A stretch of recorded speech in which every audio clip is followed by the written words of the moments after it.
The houses are divisions in space or time of the energy field of the Earth, such that there is a 12-fold division, and this parallels the 12-fold division of the zodiac.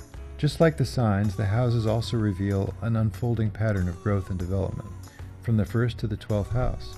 The symbolism of the 12 houses reflects that of the 12 signs, although the houses are considered to be more closely connected to mundane earthly affairs.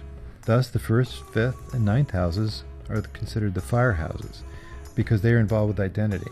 The 2nd, 6th, and 10th houses are earth houses, concerned with the material plane.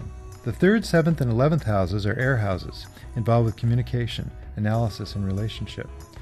And the 4th, 8th, and 12th houses are water houses, concerned with the depths of the soul or the psyche. It is said that the planets are specific energies, as modulated by the realities of the energies of each of their signs, which play themselves out in the department of life represented by their particular house position. There are various methods of dividing up the space around the Earth into the 12 houses, and we will be using in this course the Placidus method. Starting with the ascendant, or the eastern degree, at the left-hand edge of the chart, the houses of the chart are laid out in counterclockwise order, as you saw in the last class.